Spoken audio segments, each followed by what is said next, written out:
Welcome students, welcome back to the Gyanmajhi Modern School. Today's revision session we are taking the we are revising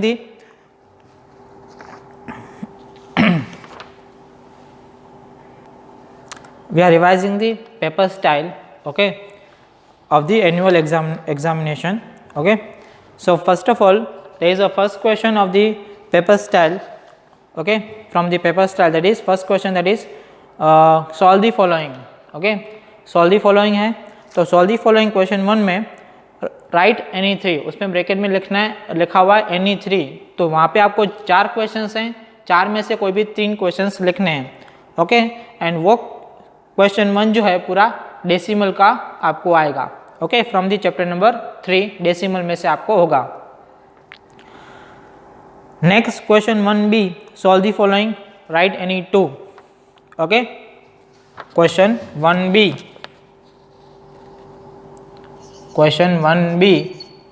solve the following.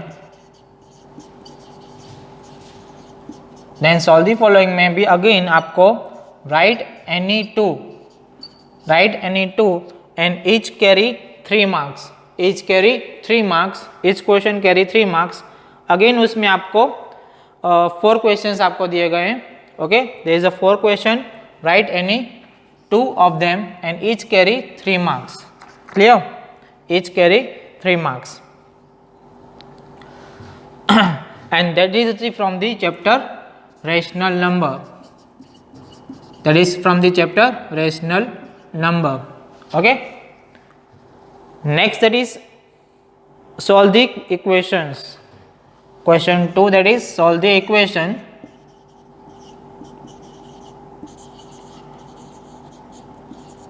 question 2a, okay, solve the equation. Again आपको उसमें any 2 लिखने हैं. कौन से लिखने हैं? any 2 मतलब कि कोई भी 2 लिखने हैं आपको वहाँ पे 5 ऑप्शंस दिए गए हैं और कोई भी, सॉरी वहाँ पे any 4 है, any 2 नहीं है, any 4. वहाँ पे आपको 5 ऑप्शन है, 5 में से कोई भी 4 लिखने हैं आपको. एंड ईच कैरी 2 मार्क्स, एक क्वेश्चन के 2 मार्क्स होंगे, 4 लिखने हैं, यानी कि आपको टोटल 8 मार्क का क्वेश्चन है. ओके, एंड क्वेश्चन 2a जो है सॉल्व द इक्वेशन, वो आपको chapter that is simple equation में से है. ओके, आपको आएगा सिंपल इक्वेशन में से. सारे के सारे 5 क्वेश्चन जो है सिंपल इक्वेशन के चैप्टर में से हैं. ओके, फिर है question 2b, solve the following, right any 3. Again solve the following, right any 3. तो वहाँ पे आपको कोई भी 3 लिखने हैं. Each carry 2 marks. Okay, each carry 2 marks, एक क्वेश्चन जो है वो 2 मार्क कैरी करेगा. तो आपको वहाँ पे अगेन 4 ऑप्शंस हैं, 4 में से कोई भी 3 लिखने हैं. क्लियर, एंड वो आपको आएगा प्रॉफिट एंड लॉस में से, that is from the profit and loss, that is from the chapter that is profit and loss, or either percentage, profit loss percentage. Okay, उसके बाद सिंपल इंटरेस्ट. ओके, सो इस type के questions आपको उसमें होंगे. Now, what problem sums, question 2c. question 2c problem sums हैं आपको, और उसमें भी आपको लिखना है एनी 3, कोई भी 3 लिखने हैं आपको वहाँ पे. Okay, and again there is a 4 sub question, और आपको ओनली 3 लिखने हैं, कोई भी 3 लिखने हैं. And again each carry 2 marks, एक का 2 मार्क्स होगा. ओके,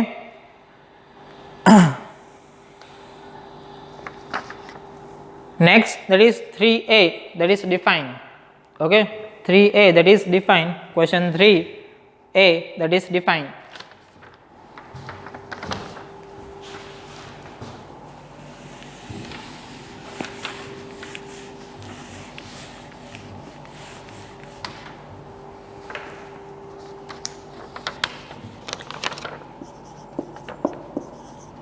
3A में आपको डिफाइन लिखनी है और डिफाइन भी आपको लिखनी है एनी 4, कोई भी 4 डिफाइन लिखनी है, ओके। एंड एक डिफाइन के 2 मार्क्स हैं, clear. Next that is 3B। Define में सिर्फ आपको डिफाइन ही लिखनी है और कुछ नहीं लिखना है, ओके। 3B में solve the following again question है आपको।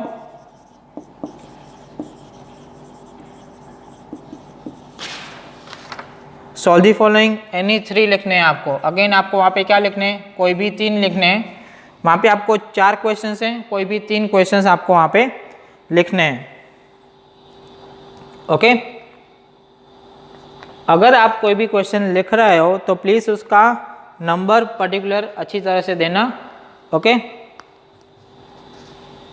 Next that is 3C। Solve the following. Again right any 7, कोई भी 7 लिखने हैं, ओके। वहाँ पे आपको कोई भी 7 लिखने हैं। देयर इज 8 ऑप्शन, 8 क्वेश्चंस हैं, 8 में से कोई भी 7 लिखने हैं आपको।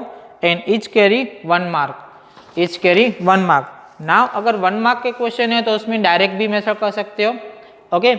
2 मार्क के क्वेश्चन में आपको एटलीस्ट 2 मार्क के क्वेश्चन के हिसाब से आपको वहाँ पे मेथड दिखानी पड़ेगी। अगर 3 मार्क्स का क्वेश्चन है तो 3 मार्क के मेथड दिखानी पड़ेगी, ओके। तो depend on the mark, 2 mark का है या 1 मार्क का है या 3 मार्क्स का है, तो उसके डिपेंडिंग आपको उसकी मेथड दिखानी पड़ेगी, ठीक है। ऐसा नहीं है कि आपको 2 मार्क का क्वेश्चन है तो 2 मार्क के क्वेश्चन में आपको 3 मार्क की दिखानी है, ठीक है। यहाँ पे 3 मार्क का क्वेश्चन है तो 3 मार्क का क्वेश्चन आप एकदम शॉर्ट में 1 मार्क के जैसे आप मेथड दिखा के ख़त्म कर दो, वो नहीं चलेगा, ठीक है। तो अच्छी तरह से 3 मार्क का क्वेश्चन है तो 3 मार्क की पूरी मेथड दिखानी है। 2 मार्क का है तो 2 मार्क के जितना आपको मेथड दिखानी है। 1 मार्क का है तो 1 मार्क जितनी आपको मेथड दिखानी कंपलसरी रहेगी, ठीक है। नेक्स्ट है क्वेश्चन 4A। ये तो क्वेश्चन 3 के बात हो गई। यहाँ पे we are taking question 4।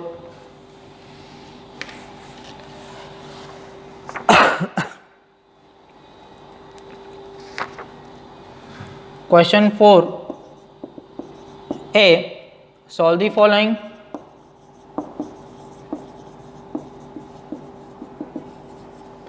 Question 4B, problem sums. Question 5A, construction.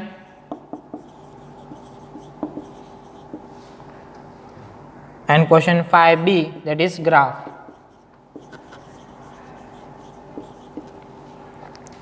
Question 4A में एनी 4 लिखने हैं आपको।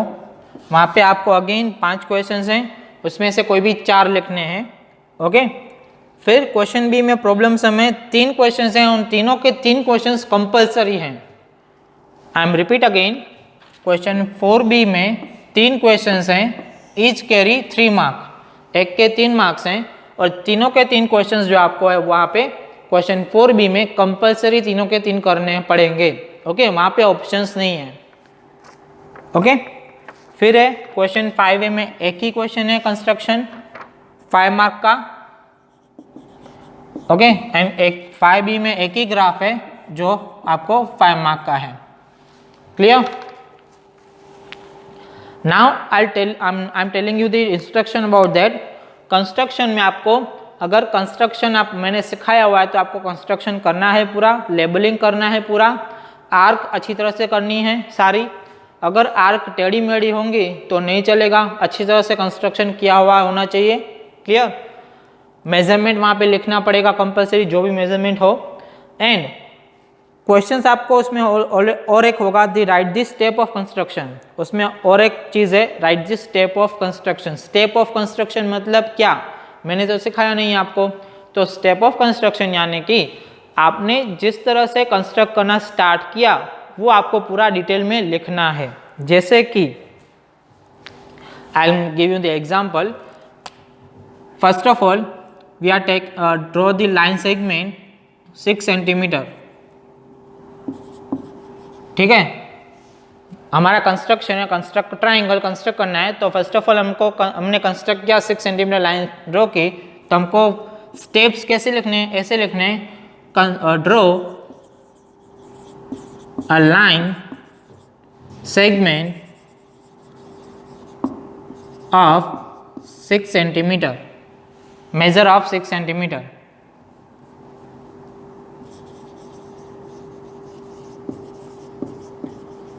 ओके, फिर आप लिखोगे कि यहाँ से मुझे 30 डिग्री बनाना है। ओके, तो यहाँ से आपने 30 डिग्री बनाया, देन आपको लिखना है, हमने यहाँ पे नाम दे देंगे ए बी। तो आपको लिखना पड़ेगा वो भी कि name line segment as A B. Okay, फिर आपको लिखना है that is from point A. हम 30 डिग्री कहाँ से ड्रॉ करना है, पॉइंट ए से ड्रॉ करना है। तो हम लिखेंगे that is from point A draw an angle of 30 degree with the help of protractor. Okay, protractor के साथ ही आपको 30 डिग्री किया। तो आपको पूरा लिखना है दैट इज पॉइंट ए से प्रोटेक्टर का यूज करके हम 30 डिग्री वहां से ड्रॉ कर रहे हैं। ठीक है, फिर अगर आपको यहाँ पे से आर्क लगाई है तो आर्क का भी लिखना पड़ेगा, that is take an arc from point A. अगर आपने पॉइंट ए से आर्क लगाई है तो ए से लिखना है, बी से लगाई है तो बी से लिखना है, जो भी पॉइंट से आप आर्क लगाओ वो लिखना है। ठीक है, then take an arc from point A, okay, with major of 4 centimetre. Okay, अगर आप 4 सेंटीमीटर की आर्क लगा रहे हो यहाँ से, ठीक है, तो आपको यहाँ पे 4 सेंटीमीटर ऐसे लिखना है और साथ में क्या लिखना है आपको, with the measure of 4 centimetre. Clear? So इस तरह से आपको पूरी थिंग्स आपको लिखनी है as a step of construction. अगर आप स्टेप्स ऑफ कंस्ट्रक्शन अपने हिसाब से ही लिखने हैं आपको, आपके खुद के बराबर, वहाँ पे आपको कोई मार्क्स कट नहीं होंगे, बट आपको लिखना पड़ेगा, इट्स कंपल्सरी। ओके, तो आपको ऑन में लिखोगे तो भी चलेगा, मैथमेटिकली लैंग्वेज में लिखोगे तो भी चलेगा। ठीक है, लेकिन आपको स्टेप्स इस तरह से आपको लिखने पड़ेंगे।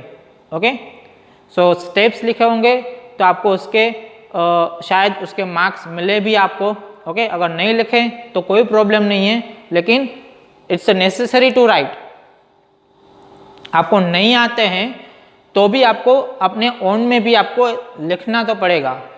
ठीक है, क्योंकि आगे जाके आपको स्टेप्स ऑफ कंस्ट्रक्शन आपको हेल्पफुल होंगे कि कैसे लिखने हैं स्टैंडर्ड 10th स्टैंडर्ड तक।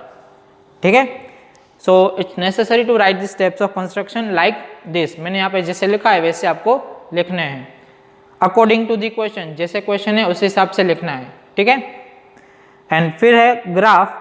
तो ग्राफ में कंपलसरी आपको सब कुछ स्केल लिखना है आपको ऊपर। ओके, ग्राफ में आप जो भी ड्रॉ करो उसका स्केल लिखना है, एक्स एक्सिस लिखनी है, वाई एक्सिस लिखना है। मैंने जैसे सिखाया है पूरा ग्राफ आपको लिखना है। ओके, और आपको अगर डबल बार ग्राफ है तो उसमें आपको दोनों बार करने हैं compulsory. Clear? So I hope all of you understanding this very well. Okay, आप समझ गए होगे कैसे करना है कैसे नहीं करना है। So till then, goodbye and stay blessed.